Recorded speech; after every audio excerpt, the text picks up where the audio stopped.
Alhamdulillah, Alhamdulillah nahmaduhu wa nasta'inuhu wa nastaghfiruh wa na'udzu billahi min shururi anfusina wa min sayyiati a'malina. Man yahdihillahu fala mudilla lahu wa man yudlil fala hadiya lahu. Asyhadu an la ilaha illallah wahdahu la syarika lahu wa asyhadu anna sayyidana Muhammadan abduhu wa rasuluhu la nabiyya ba'dahu. Allahumma shalli wa sallim wa barik ala sayyidina wa maulana Muhammad wa ala alihi wa ashabihi ajma'in. Amma ba'du, fa ya ibadallah, usikum wa nafsi bitaqwallah. Ittaqullaha haqqa tuqatih wa la tamutunna illa wa antum muslimun. Jamaah salat Jumat yang dirahmati Allah Subhanahu wa taala. Di hari yang berbahagia ini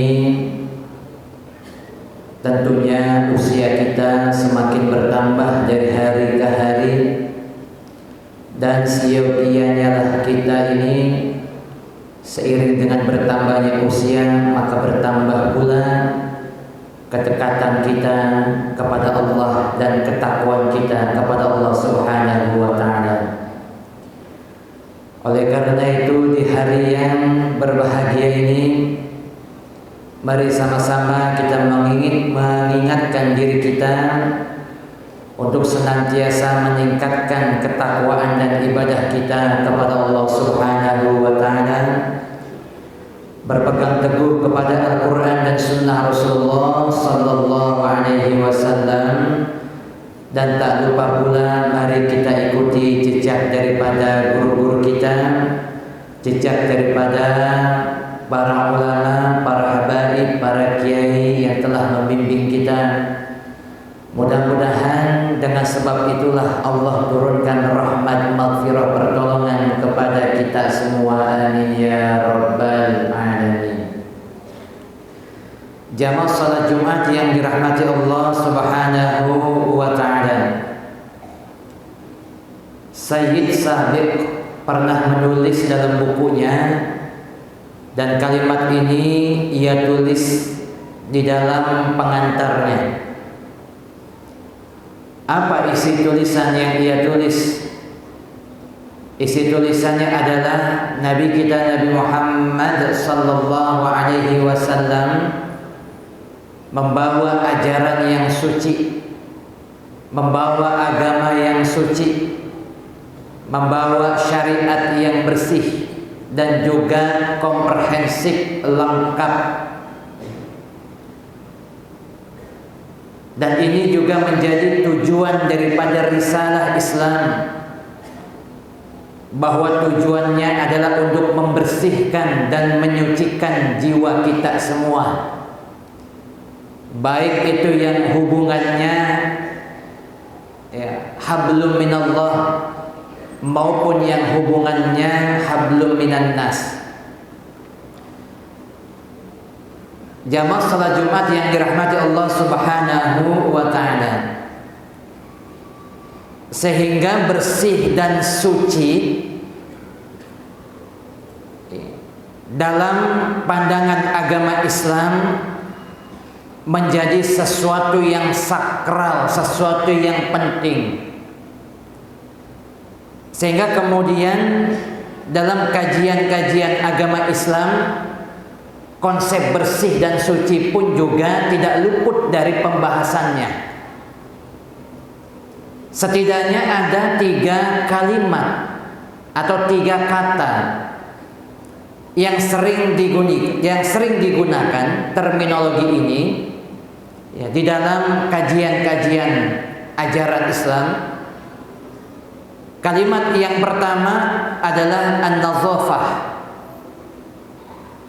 Kalimat yang kedua adalah tazkiyah, dan yang ketiga adalah tohar. Kalau kita lihat kamus secara leksikal maka maknanya mirip. Apa yang dimaksud atau terjemahan dari kalimat an-nazafah? Bersih. Tazkiyah bersih.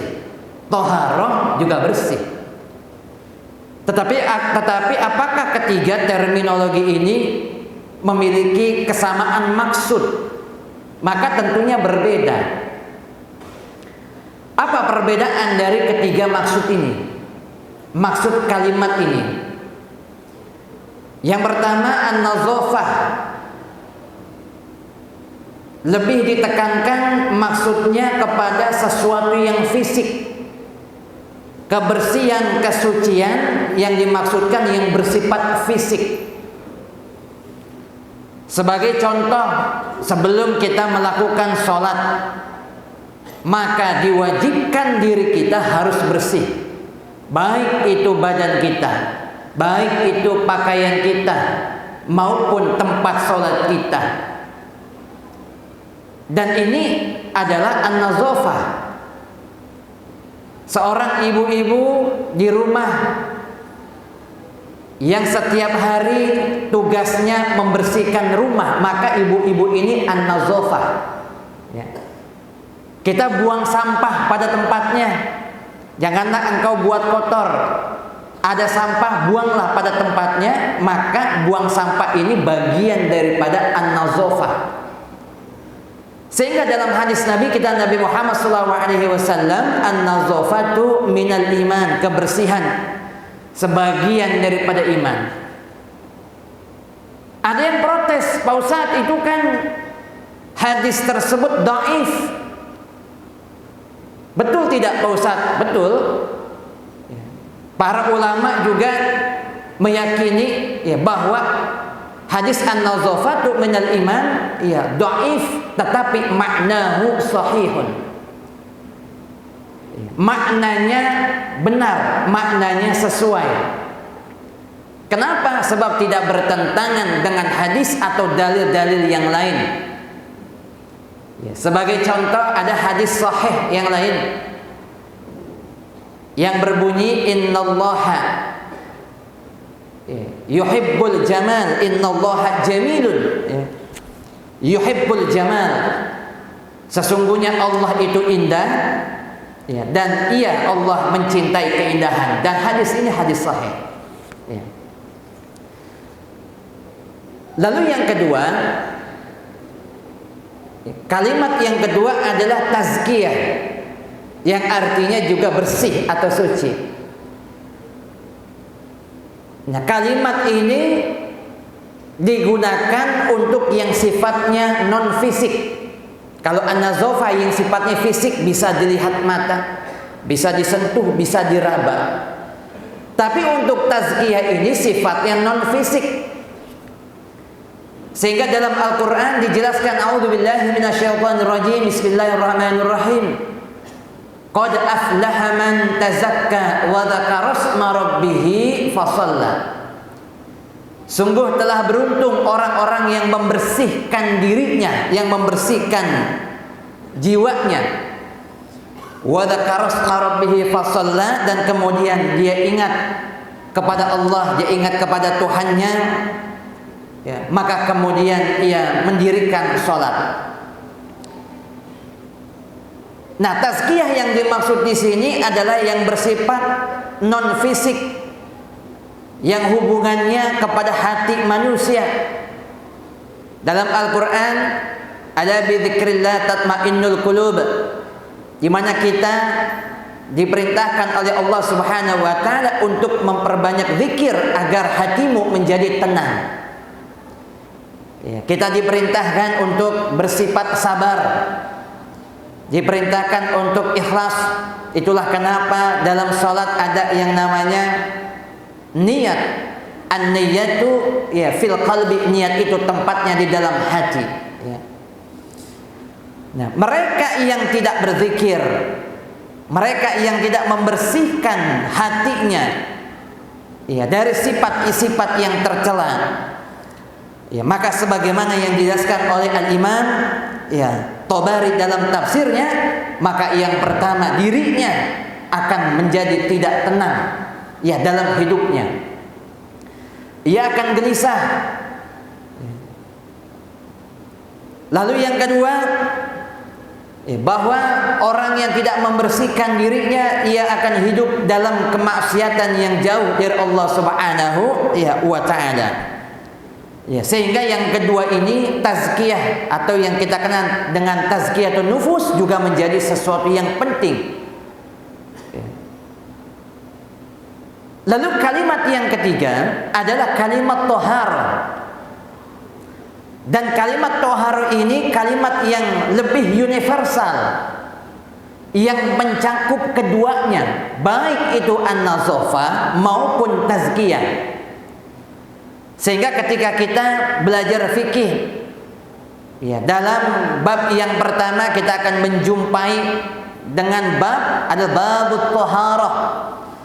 Ya, di mana bab menjelaskan tentang toharah, tentang bersih, tentang suci. Apa yang dimaksud bersih dan suci? Bersih pakaiannya, bersih badannya, bersih tempat sholatnya, dan juga satu lagi bersih hatinya. Ya, sehingga kalimat toharo ini ya, lebih sering digunakan di dalam banyak kajian atau terminologi agama Islam. Kenapa? Karena kalimat toharo ini mencakup dari ya dua unsur, yaitu unsur an-nazafah dan juga unsur ya tazkiyah. Menggabungkan ya antara pembahasan yang ada di dalam fikih banyak kita temukan, dan ini juga bisa kita temukan juga di dalam pembahasan ya tasawuf. Para jamaah salat Jumat yang mudah-mudahan dirahmati Allah Subhanahu wa taala. Sehingga dalam aplikasi kehidupan ini menjadi penting, terutama kita untuk bertoharah. Ya, kita bersihkan diri kita, bersihkan badan kita, bersihkan tempat sholat kita, bersihkan masjid kita, kita punya tempat usaha, bersihkan. Ya, kita punya rumah, bersihkan. Ya, kita punya tempat bermain untuk anak-anak kita, bersihkan. Dan jangan lupa pula bersihkan hati kita dari segala macam sifat-sifat yang tercela. Yang dengan sebab itulah ya, mudah-mudahan Allah Subhanahu wa taala ya menyucikan hati kita ya, sehingga pada akhirnya apa yang menjadi tujuan tertinggi daripada syariat agama ini ya teraplikasikannya ya iman dan syahadat yang sempurna di hadapan Allah Subhanahu wa taala ya bisababit tahar, dengan sebab kita bertohar, dengan sebab kita an-nazafah dan tazkiyah. Mudah-mudahan ya Allah Subhanahu wa taala menerima segala macam amal ibadah kita. A'udzubillahi minasyaitonir rajim. Bismillahirrahmanirrahim. Innallaha yuhibbut tawwabin wa yuhibbul mutatahhirin. Barakallahu li wa lakum fil Qur'anil azim. Wa nafa'ani wa iyyakum bima fihi minal ayati wadh-dhikril hakim. Aqulu qawli hadza wa astaghfirullaha li wa lakum wa lisairil muslimina wal muslimat wal mu'minina wal mu'minat fastaghfiruhu innahu huwal ghafurur rahim.